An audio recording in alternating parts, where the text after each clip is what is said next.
Maravilha, pessoal. Espero que vocês tenham conseguido resolver este exercício. E agora, então, vamos partir para a resolução.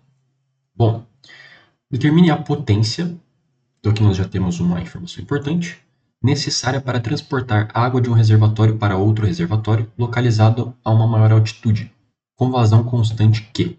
Então, outra informação importante. A diferença de nível entre os reservatórios é Hg, legal, e a perda de carga na tubulação pode ser considerada ΔP igual a K vezes Q ao quadrado. Outra informação importante aqui, né?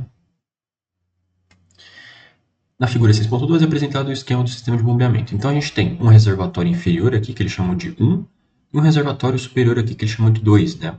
E aí a linha d'água aqui da superfície, ele também demarcou como 1, né, no caso, e a linha de água aqui em cima, ele demarcou como 2. E aí a diferença de cota entre 1 e 2 é Hg, tem uma certa vazão fluindo aqui, e ele quer saber a potência dessa bomba aqui para ele conseguir movimentar a água entre os dois reservatórios. Essa é uma questão muito interessante porque ela trata de um assunto que vai aparecer com frequência na disciplina de hidráulica. E que ele toca até no assunto de perda de carga. Se vocês se lembram, lá no vídeo em que eu comentei sobre a equação de Bernoulli, eu comentei que o equacionamento que a gente produz para essas situações de análise de fluido, geralmente elas são análises que levam em consideração muitas simplificações, incluindo simplificações sobre a viscosidade do fluido, sobre tensões de cisalhamento, sobre turbulência, etc.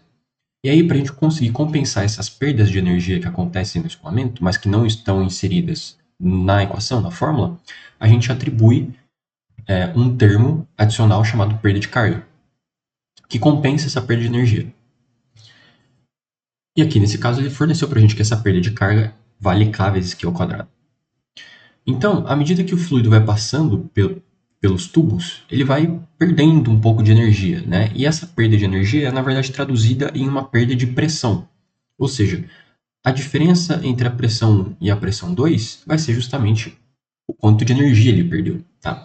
Então, esse é um ponto importante que a gente pode colocar agora. Ó. A pressão em 2 menos a pressão em 1 vai ser igual a ΔP, que é a perda de carga, que ele falou que é K vezes Q ao quadrado. Tá? Importante essa conclusão aqui.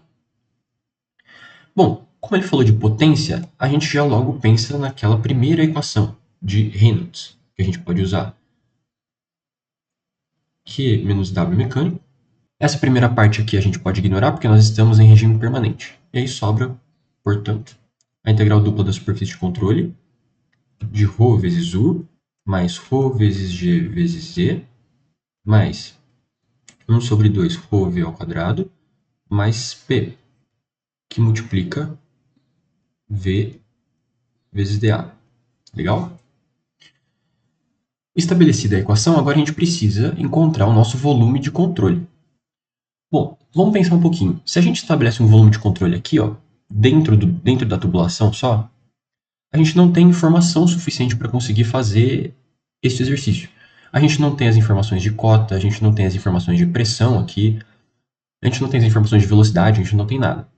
Então, o que a gente pode fazer, na verdade, é considerar um volume de controle maior. Um volume de controle que considere aqui a superfície livre do reservatório, que entre aqui na tubulação toda e sai aqui no reservatório 2 da mesma maneira, pegando a superfície livre e voltando para cá. Então, nosso volume de controle seria o reservatório todo, a tubulação e o reservatório todo aqui em cima. Desta forma, a gente consegue estabelecer o seguinte, ó. A dimensão do meu reservatório, ela é tão grande, mas tão grande, que a velocidade aqui do fluido, de rebaixamento do fluido, é muito próximo de zero. Muito próximo de zero. E a mesma coisa aqui, que a dimensão da minha área aqui é tão grande, mas tão grande, que a minha velocidade 2 aqui é muito próxima de zero. Bom, e aqui é a minha velocidade 1. Ou seja, eu vou ter uma certa área de entrada aqui, que vai ser, sei lá, uma superfície do meu reservatório, e aqui eu vou ter a outra superfície do meu reservatório 2. As velocidades são muito baixas porque a área é muito grande. Entretanto, nós temos sim uma vazão a ser considerada, que é igual a Q. E claro, a vazão que está sendo sugada daqui precisa ser depositada aqui. E, portanto, V1 vezes a área de entrada é igual a Q. E também temos que V2 vezes a área de saída também tem que ser igual a Q. Tá certo? Não podemos esquecer disso. A pressão que nós temos agindo aqui é uma certa pressão 1. A pressão que nós temos agindo aqui é uma certa pressão 2. Nós não temos absolutamente nenhuma referência a trocas térmicas, então a gente pode só ignorar esses termos. E a diferença de cota entre 1 e 2 é justamente Hg. Então vamos escrever isso. O que a gente vai ter aqui? O Q pode ir embora, sobra W mecânico. Vai ser, e agora a gente separa entre área de entrada e área de saída. Aqui a gente tem área de entrada, ρ vezes U energia interna a gente ignora, ρ vezes G vezes Z, a gente vai ter ρ vezes G vezes Z1, né? Minha cota 1, mais 1 sobre 2 ρ, V1 ao quadrado, mais P1, certo? A gente vai ter aqui o nosso V1 vezes DA1. Legal. E agora, para a área de saída, a gente tem a mesma situação. A área de saída, a gente vai ter ρ vezes G vezes Z2, mais 1 sobre 2 ρ V2 ao quadrado, mais P2, que multiplica V2 vezes DA2. Bom, já logo para facilitar aqui a nossa análise, vamos estabelecer então nosso verso horário, sempre apontando para fora do nosso volume de controle. Bom, aqui em termos de velocidade, a gente pode considerar o seguinte: já que o fluido está se movendo nesse sentido, a velocidade aqui vai ser para baixo e a velocidade aqui vai ser para cima, né? Então o fluido está chegando aqui. V2. Legal. Com isso, nós temos estabelecidos os dois vetores, a gente não se confunde mais no produto escalar. Estes termos aqui de energia, eles são constantes, eles vão sair para fora da integral. Então, o que a gente vai ter aqui? Ó, vai ser ρ vezes G vezes Z1, mais 1 sobre 2 ρV1. A gente acabou de determinar que V1 é muito próximo de zero. Então, esse termo aqui ele é insignificante. Então, ele fica zero e sobra o P1. Vezes V1 vezes dA, que vai ser a integral, né? Então, isso aqui saiu e a gente está integrando agora V1 vezes dA1. V1 pode sair também e a gente integra a área de entrada. V1 vezes a área de entrada é justamente o meu Q. Mas, toma cuidado. Aqui nós temos um ângulo de 180 graus, então o cosseno vai ser menos 1.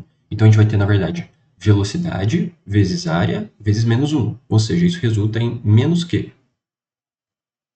Mais a área de saída. De novo, isso aqui vai sair. Ρ vezes G vezes Z2. De novo, a velocidade é muito próxima de zero, então nós temos só P2. E aqui nós temos a mesma noção daqui. A questão é que aqui o produto escalar ele é positivo, porque ambos estão direcionados para o mesmo sentido e, portanto, o ângulo é igual a zero.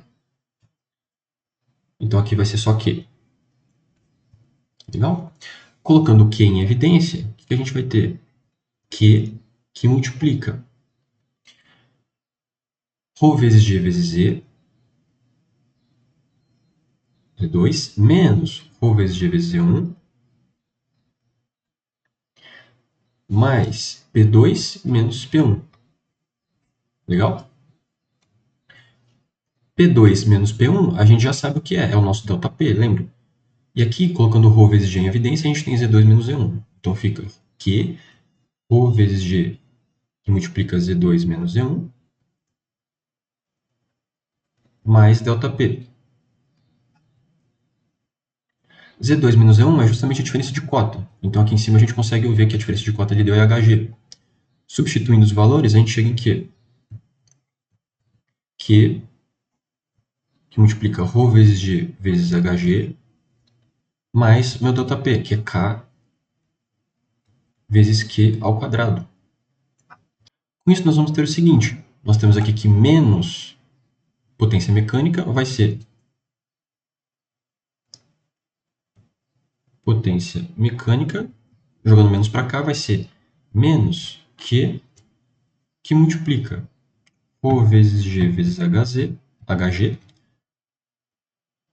mais K que ao quadrado. Pronto, chegamos então na potência mecânica necessária para a bomba conseguir operar com esta perda de carga, K vezes Q ao quadrado. Bom, então é um exercício relativamente simples, a gente só precisa tomar cuidado com a escolha do nosso volume de controle e nessas condições de contorno aqui de velocidade muito próxima a zero. Bom? E, claro, tomar cuidado com a nossa vazão. A gente não pode esquecer que V vezes a área de entrada é igual a uma vazão. A velocidade sozinha, ela é quase insignificante, mas quando nós temos a multiplicação, ela se torna mais considerável e, claro, nós temos um valor Q de magnitude aceitável, certo?